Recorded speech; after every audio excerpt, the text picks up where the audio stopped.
ये हर उस बच्चे की आवाज़ है जो गांव में बैठ के, दूर देश में बैठ के सपना देख रहा है और मेरी आवाज़ को बुलंद करे, मुझे न्याय दे। कहीं ऐसा ना हो कि ये आवाज़ भी बुलंद हो जाए और ये आवाज़ भी सूले के घाट चढ़ जाए। मेरे पास हर एक उनके सवाल जो उन्होंने झूठे वहाँ रखे हैं, हर एक चीज़ का जवाब है। शायद यही उनको डर है। मुझे निकाला, मेरे कॉलेज में 120 एड हॉक टीचर्स थे, 119 का रिन्यू कर दिया कॉन्ट्रैक्ट, सिर्फ मेरा कॉन्ट्रैक्ट रिन्यू नहीं किया। कि जो हाल रोहित वेमुला का हुआ, ये जो पायल तड़वी का हुआ, क्या आप तब मेरा साथ देंगे जब मोमबत्ती जलानी आपको पड़ेगी, जब मैं इस मेंटल टॉर्चर से चिंता खत्म हो जाएगी उस चीज़ को झेलने की, ये जो मेरे साथ पीड़ा हो रही है, जो मैं मेंटल रेप झेल रही हूँ, तब क्या आप मेरे साथ सड़कों पे आएंगे? तुम जिस तरीके के कपड़े पहनते हो, जिस तरीके की बातें करते हो, जो अंग्रेजी बोलती हो ना, उसे मुझे बहुत सारी ऐसी टीचर बोलते थे कि वो कहते थे कि पागल सरदारनी है, ये मुझे पता है अच्छे से कैसी दिखती है, ज़्यादा हवा में उड़ती है, इसके पर काटना मुझे आते हैं। किसी तरह से उसकी ज़ुबान बंद हो जाए, किसी तरह से वो बोल ना पाए, सामने ना आए, सामने वाले को थ्रेट महसूस होती है। और वो जो थ्रेट है, वो जो घुटन है, वो दिन रात पिछले 1.5 साल से मैं जी रही हूँ उस थ्रेट के अंदर। नमस्कार दोस्तों, मैं भूपेंद्र रावत। आज यहाँ जंतर मंतर पर हम इसलिए प्रेस वार्ता बुला रहे हैं कि हमारे साथ खड़ी है डॉक्टर रितु सिंह। दौलतराम कॉलेज में प्रोफेसर रही, नियुक्त हुई हैं 2019 में अगस्त के महीने, और अगस्त 2020 में हटा दी गई हैं। मैं सबसे बड़ा जो आरोप इन पर है वो ये है कि एक तो दलित समुदाय की बहुत ब्रिलियंट है, दूसरा जो कॉलेज में छात्र दलित समुदाय के पढ़ने के लिए पढ़ रहे थे उनकी मददगार है, न केवल उनकी मददगार है, लेकिन जब देश में अलग अलग जगह किसानों के साथ आदिवासी, दलित, मछुआरे, भूमिहीन, महिला और अल्पसंख्यकों के साथ में अन्याय अत्याचार होता है तो डॉक्टर रितु उसके लिए भी प्रखर रूप से बात करती हैं। डॉक्टर रितु सिंह पहले बोलेंगे।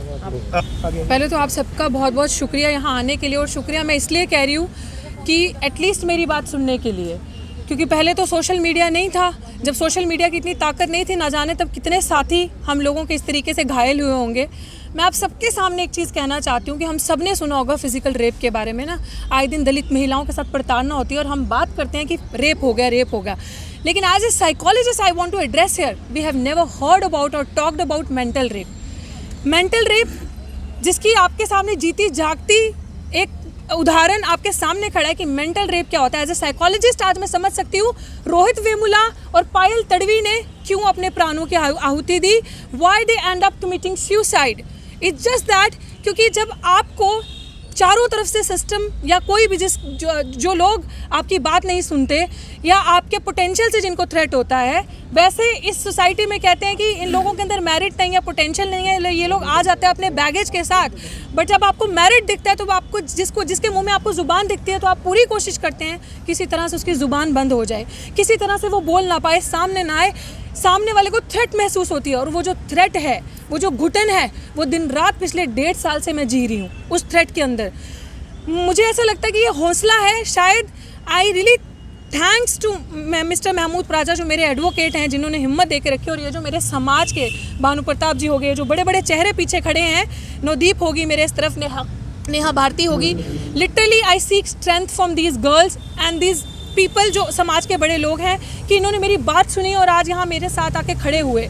मैं दौर वो याद करती हूँ कि शायद अगर सोशल मीडिया की ताकत ना होती और अगर मेरी बात जाती तो मुझे भी, मैंने क्यों बार बार अपने हर पोस्ट में लिखा कि जो हाल रोहित वेमुला का हुआ, ये जो पायल तड़वी का हुआ, क्या आप तब मेरा साथ देंगे जब मोमबत्ती जलानी आपको पड़ेगी, जब मैं इस मेंटल टॉर्चर से चिंता खत्म हो जाएगी उस चीज़ को झेलने की, ये जो मेरे साथ पीड़ा हो रही है, जो मैं मेंटल रेप झेल रही हूँ, तब क्या आप मेरे साथ सड़कों पे आएंगे। तो मुझे ऐसा लगा कि जहाँ पिछले 1.5 साल से मेरी कोई सुनवाई नहीं हो रही, तमाम सबूत, पुख्ता सबूत, इतने स्ट्रॉन्ग प्रूफ के बावजूद मेरी कहीं सुनवाई नहीं हो रही, मुझे रखने का मौका ही नहीं दिया जा रहा। तो मुझे लगा कि क्यों ना मैं पब्लिक डोमेन में आऊँ, प्रेस कॉन्फ्रेंस करूँ और प्रेस मीडिया के थ्रू जन के तक ये बात पहुँचाऊँ, क्योंकि अब ये मेरी लड़ाई नहीं है, ये मेरे समाज की लड़ाई है। मैं उस जागरूक समाज से ये हाथ जोड़कर विनती करना चाहती हूँ, रिक्वेस्ट करना चाहती हूँ, दरख्वास्त करना चाहती हूँ कि इससे पहले देरी ना हो जाए, कि मेरी भी क्षमता खत्म ना हो जाए और फिर आप मेरे लिए नंबर लगाएं जंतर मंतर पे, या प्रोटेस्ट करें पार्लियामेंट स्ट्रीट पे, कैंडल लगा के नंबर लगाएं कि वो चला गया, वो संगठन आ गया, या वो लोग आ गए, हम नहीं पहुंचे डॉक्टर रितु के लिए। तो आप अभी मेरा साथ दें, क्योंकि ये मेरी लड़ाई नहीं है, ये समाज की लड़ाई है। मैंने अपनी नौकरी त्यागी, मैंने दलाली का रास्ता नहीं चुना, मैंने अपने समाज के स्वाभिमान को ऊपर रखा, अपना सम्मान झुकने नहीं दिया। क्यों? सिर्फ इसलिए क्योंकि मुझे लगा कि दलाली का रास्ता तो बहुत आसान है, सब चुन लेते हैं, मैं स्वाभिमान और संघर्ष का रास्ता चुनूंगी, कोई बात नहीं, नौकरी चलेगी, कि इट्स ओके, जहाँ 3 रोटी की भूख है 1 रोटी खा लूँगी, लेकिन अपने समाज का सर नहीं झुकने दूंगी और दलाली नहीं करूँगी। क्योंकि अगर सावित्रीबाई फूले ने, माता सावित्रीबाई फूले ने अगर दलाली की होती तो मैं पढ़ नहीं पाती। और आप सब महिलाएं, ना कि सिर्फ वो महिलाएं जो पीड़ित शोषित वर्ग से आती हैं, बल्कि उन्होंने वो लड़ाई लड़ी थी कि जिसमें हर महिला को शिक्षा का अधिकार दिया। और बाबा साहिब ने जब हिंदू कोड बिल लाया था तो वो एक तबके की महिलाओं के लिए नहीं लाया था, सब महिलाओं के लिए लाया। आज नवदीप कौर अगर लड़ाई लड़ती है एक महिला होने के नाते, किसान मजदूरों की लड़ाई लड़ती हैं, तो वो उस हक की वजह से जो उन्होंने महिलाओं को भागीदारी दी, हिस्सेदारी दी। तो मुझे यही चीज़ लगी कि अगर मेरे जैसी आवाज़ ने पहले तो ऐसा कोई कदम नहीं उठाना, समाज का सहारा लेना और पब्लिक डोमेन में आके अपनी बात रखनी है, तो मैं आप सबके साथ इस पीड़ा को शेयर कर रही हूँ। और आप सबके सामने मैं ये कहना चाहती हूँ कि मैं इतनी स्ट्रांग हूँ अपने प्रूफ्स को लेकर कि जो भी सबूत मेरे पास हैं, मैं ओपन चैलेंज करती हूँ आपके माध्यम से कि एक कमेटी तय की जाए, सेट की जाए। वो मेरे एडवोकेट आपको बेहतर बताएंगे कि क्या करना है, लेकिन मैं जो अपनी छोटी नॉलेज के हिसाब से ये कहती हूँ कि निष्पक्ष तरीके से जांच हो, एक कमेटी बैठे जिसमें मैं पब्लिक डोमेन में जितने पुख्ता सबूत है मेरे पास, मैं सब रख दूंगी। आप यकीन मानिए, मैं ओपन चैलेंज करती हूँ कि 15 मिनट में फैसला हो जाएगा कौन सही है और कौन गलत है, किसने बेईमानी, छल कपट, चालाकी करके मनुवादी तरीके से किसका गला दबाया। जहाँ पे मेरिट दिखता है वहाँ पे थ्रेट होती है, उस आवाज़ को बंद करा जाता है, क्योंकि लोगों को ये डर रहता है कि हर दलित, हर पिछड़ा, आदिवासी, मिनॉरिटी सेक्शन का बंदा जागरूक ना हो जाए, वो बच्चे के मुंह में आवाज़ ना जाए अपने हक के लिए, वो समझ ना जाए और ऐसी मिसाल या ऐसी लड़की ऐसे पूरे इस समाज की ऐसी बच्चियां और ना बन जाए, तो उनका वहीं पे गला घोट दो। तो जो मेरा फाइनेंशियल बॉयकॉट हुआ मेंटल ट्रॉमा के साथ साथ, उसके सामने मैं आप सबके सामने खड़ी हूँ। मैं बार बार यही कहना चाहती हूँ कि मेरा साथ दे इस लड़ाई में। मेरी इस लड़ाई बहुत सच्ची है और मेरी लड़ाई से अपने आने वाली जो जनरेशन्स हैं, जो बच्चे सपना देखते हैं दिल्ली जैसे विश्वविद्यालय में पढ़ने का, बड़े बड़े विश्वविद्यालय, सबका सपना होता है छोटी छोटी जगहों से कि ऐसे विश्वविद्यालय में जाके पढ़ना है, सरकारी संगठन है, फीस कम होती है, एनुअल फीस जो है बहुत कम होती है, उसमें अच्छी पढ़ाई करके आप चले जाते हो। हमारे आने वाली जनरेशन्स का गला घुट जाएगा, वो यहाँ पे आ नहीं पाएंगे, इसी तरीके से आपके पीछे लगेंगे, आपकी ज़ुबान को, आपकी आवाज़ को बंद किया जाएगा। और दूसरी मेन बात मैं आपको ये बताना चाहती हूँ कि हमारे दिल्ली यूनिवर्सिटी में, मैं इसलिए वहाँ की शिक्षक हूँ और शिक्षिका, मैं ये कहना चाहती हूँ कि हमारे जो माइनॉरिटीज़ के, SC STs के, दलित कम्युनिटीज़, मार्जिनलाइज के, OBC के इतनी सीट्स पड़ी हैं दिल्ली यूनिवर्सिटी में। असिस्टेंट प्रोफेसर के पद पे, लेक्चरर, टीचर आप बन सकते हैं, जिसे हम कहते हैं बैकलॉग शॉर्टफॉल, जिस पे NFS करके आप स्टूडेंट को निकाल देते हैं, टीचर को निकाल देते हैं, बोलते हैं नॉट फाउंड सूटेबल।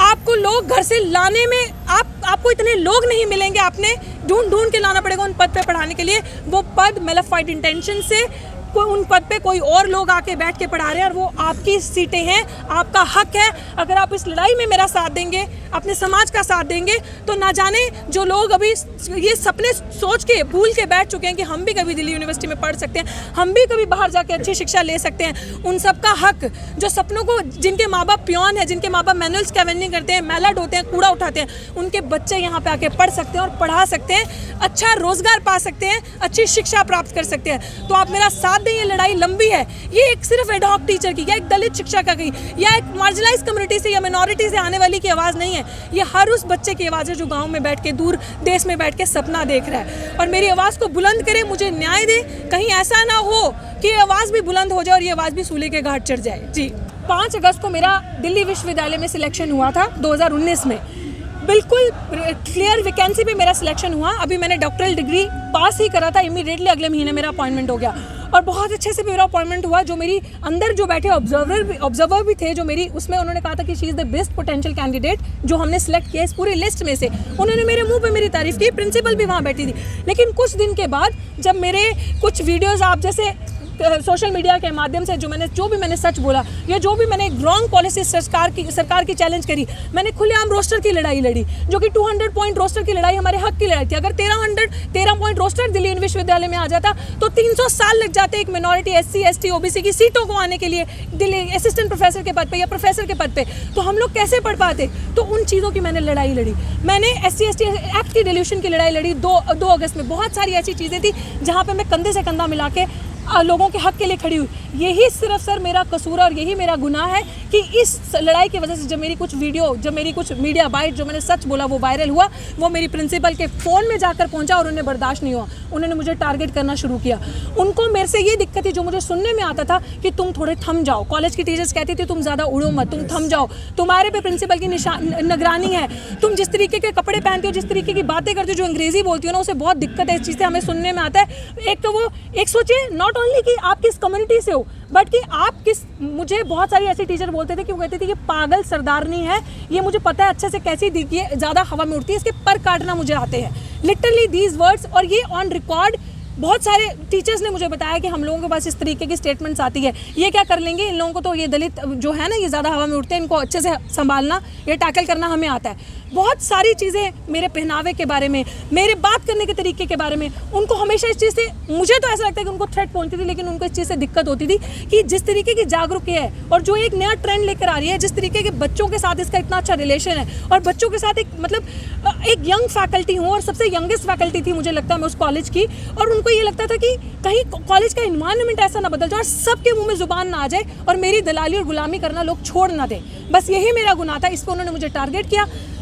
आए वक्त हर दिन, एक दिन 2 दिन छोड़ के मुझे अपमानित करती थी। और जब 10 अगस्त 2020 आया, जिस दिन जब कोविड की फर्स्ट वेव चल रही थी, 10 अगस्त 2020 में सरकार की MHRD की और MHE की गाइडलाइंस थी कि किसी को भी, आप किसी भी एम्प्लॉय को, सब ऑर्गेनाइजेशंस को गाइडलाइंस थी कि आप किसी को निकाल नहीं सकते, किसी की सैलरी नहीं रोक सकते। ये गाइडलाइंस हैं सरकार की तरफ से, लेकिन तब भी इस प्रिंसिपल ने सारी चीज़ों को ओवर रूल करके मुझे निकाला। मेरे कॉलेज में 120 एड हॉक टीचर्स थे, 119 का रिन्यू कर दिया कॉन्ट्रैक्ट, सिर्फ मेरा कॉन्ट्रैक्ट रिन्यू नहीं किया और मुझे कमरे में बुला के अपमानित किया और ये कहा कि तुम्हारे पर मैं काटती हूँ, मुझे पता है कि तुम जैसे लोगों के साथ कैसे ट्रीट करना है, ज़्यादा हवा में उड़ो मत। और मुझे यहाँ तक भी धमकाया कि रेजिग्नेशन दो और यहाँ से भागो।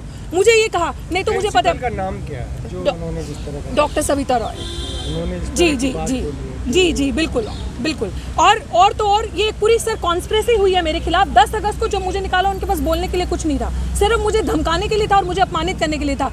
मैंने उनसे पूछा मेरी गलती क्या है, उनके पास कोई जवाब नहीं है। वो एक के बाद झूठ बोलती रही, जो शायद मेरे एडवोकेट आपको बताएंगे। निकाल दिया गया। जी बिल्कुल। आपने क्या क्या इनिशिएटिव लिया है, जल्दी से बता दीजिए। अब तक क्या क्या आपके मामले में आपने इनिशिएटिव लिया और क्या क्या आपने कहाँ गुहार लगाई है? जी, हम कोर्ट गए थे, हमने हाई कोर्ट में अपना मैटर डाला था। मुझे लगता है कि sir, I think if you will tell, वो ज़्यादा बेहतर होगा, ये आपको सर बता देंगे। बट मैं आपको मोटा ये बता देती हूँ कि जहाँ भी गुहार लगाई, वहाँ एक तरफा फैसला, एक तरफा चीज़ सुनी गई और एक तरफी बात को रखा। मेरी बात सुनने का और मेरे सबूतों को देखने का मुझे मौका नहीं मिला। इसीलिए आज मैं प्रेस कॉन्फ्रेंस कर रही हूँ इसी माध्यम से कि मुझे मौका दिया जाए। और रही बात 10 अगस्त को, जब 2020 को मुझे निकाला, उसके बाद कॉन्स्पिरेसी हुई। जब उन्हें पता चला कि मीडिया मुद्दा उठा रही है, ये कॉलेज के बाहर धरने पे बैठ गई है लड़की। उन्होंने एक चोरी से मीटिंग करी टीचर्स के साथ ऑनलाइन, जो मेरे डिपार्टमेंट की बाकी टीचर्स थी, जो 10 अगस्त को मेरा साथ दे रही थी, 10 अगस्त को मेरे साथ थी। जबकि जो टीचर इंचार्ज है, उन्होंने मेरा लेटर भी साइन कर दिया था कि हम आपको रखना चाहते हैं, मेरी ज्वाइनिंग पे साइन भी कर दिया। लेकिन 10-15 दिन के बाद वो एक मीटिंग करती है प्रिंसिपल के दबाव में आके सारी, और साइन करके दे देती है कि गलती मेरी है, मैं अच्छी टीचर नहीं हूँ, मैं वगैरह क्लास में नॉन दलित पे बात करती रहती हूँ। मैं क्लास में टॉपिक पे इस तरीके के कुछ इल्जामात उन्होंने लगाए जो कि बेबुनियाद है, झूठा। उन्होंने मेरे खिलाफ एक पत्र लिखा खुद ही, जो सबूत के तौर पे पेश किया, सब झूठ है। मेरे पास हर एक उनके सवाल जो उन्होंने झूठे वहाँ रखे हैं, हर एक चीज़ का जवाब है। शायद यही उनको डर है कि इसकी आवाज़ को बंद कर दे। हर एक जगह पे प्रेशर डाल दिया है कि कहीं अगर ये लड़की सामने आ गई और इसको मौका दे दिया तो वो चीज़ प्रूव हो जाएगी और सारी चीज़ें लीक हो जाएंगी। जी।